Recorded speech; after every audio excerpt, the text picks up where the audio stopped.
Disney's Cruella Novelization. Chapter 16. Estella sailed into the lair.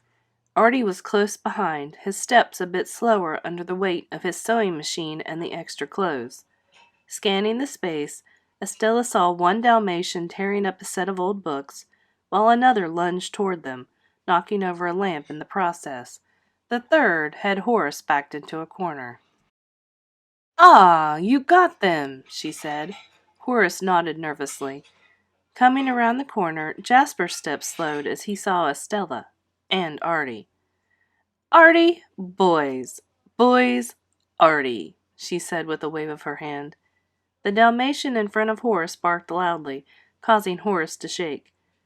"They're very aggressive," he said.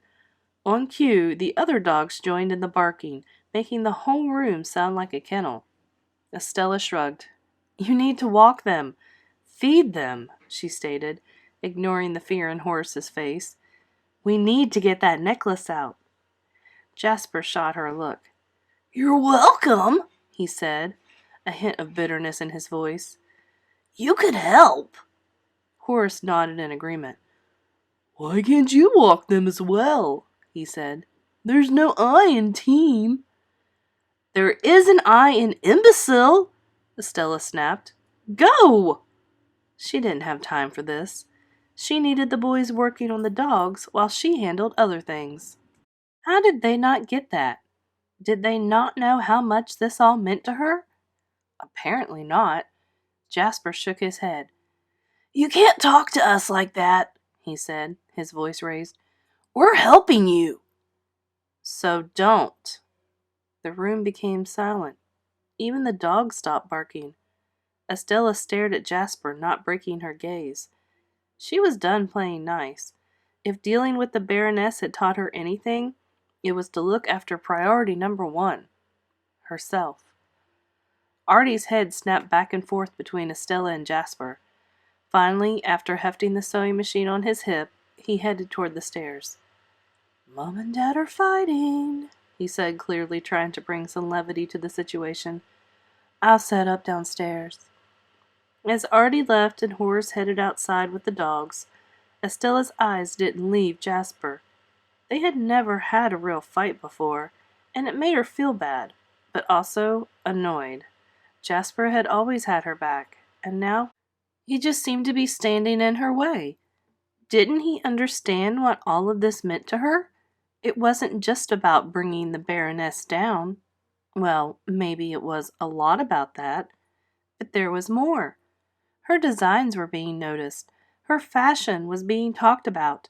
The dream Estella had not dared dream, having a label of her own, seemed close, and she didn't want to lose that, not when she had lost so much already. "You could be more polite," Jasper finally said. "I don't have time," she said, brushing off his comment. "I have to go to work. I'm a designer now." Now Jasper looked surprised. "Seriously?" She nodded. "Keep your enemies close," she said. She turned and walked to a large bin of random costumes and wigs. She dug through it until she found what she was looking for. Standing up, she brandished a red wig in the air. "Voila!" she said happily. "Cruella was in a box for a long time. Now Estella can be the one who makes guest appearances." It was easier to play Estella than Estella had thought it would be. With the red wig on her head and glasses on her nose, no one even took notice of her as she walked into the Baroness's warehouse. No one, that is, except Geoffrey. Spotting her, he gestured to her frantically. "She wants you," he said when she stopped in front of him. "Hurry!" Estella made her way to the office, but she paused just outside the doors. Through the door she saw the Baroness, her face red with rage. John stood to one side, his own face, as usual, unreadable. The Baroness yelled and threw a copy of Tattletale to the ground. It landed among a pile of other papers.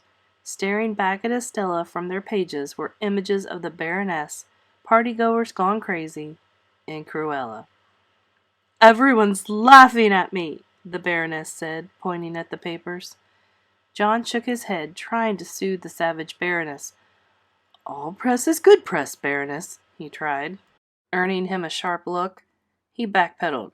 Although they have rather focused on the rats. The Baroness didn't acknowledge the vermin. Instead, she asked, Did you happen to notice her hair?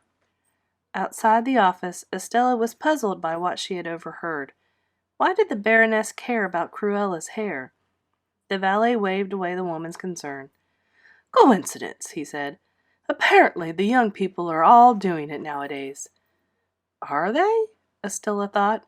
That seemed a bit of a stretch, even for John. Are they? The Baroness said, echoing Estella's thought. Like her, she did not sound convinced. John nodded. As he started to give her justifications, Estella took a deep breath. She wasn't going to just stand there, and as she pushed her way into the room, the Baroness looked up, startled to be interrupted. Seeing that it was just Estella, the Baroness frowned. Ah, there she is, she said. Late, but clearly happy to have her wages docked 30%. Estella didn't get the opportunity to respond as the Baroness plunged ahead. Grab a pad, she ordered, gesturing to a stack on her desk. Picking one up, Estella snagged a pencil and waited.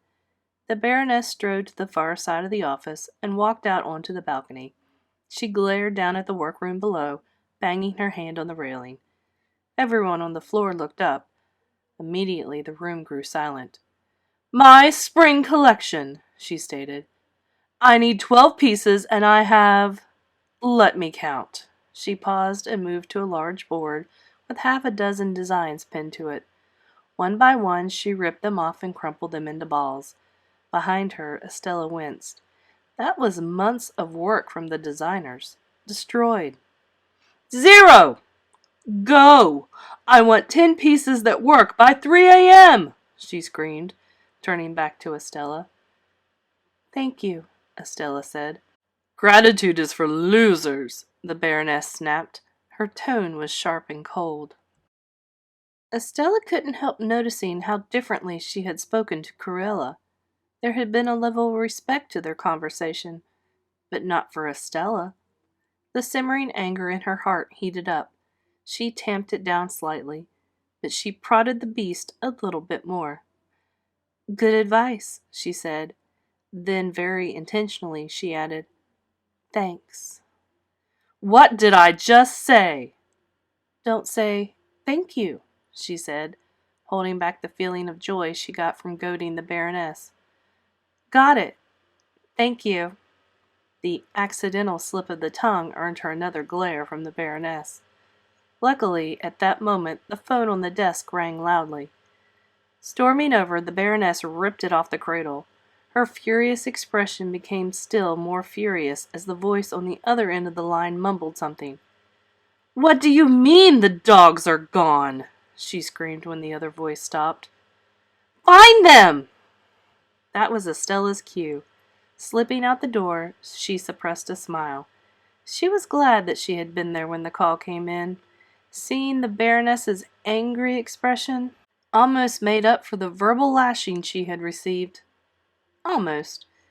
But it didn't matter what the Baroness said or did to Estella, because Estella thought as she entered the workroom, Cruella was going to have the last laugh, starting that night when she made another guest appearance at one of the Baroness's events.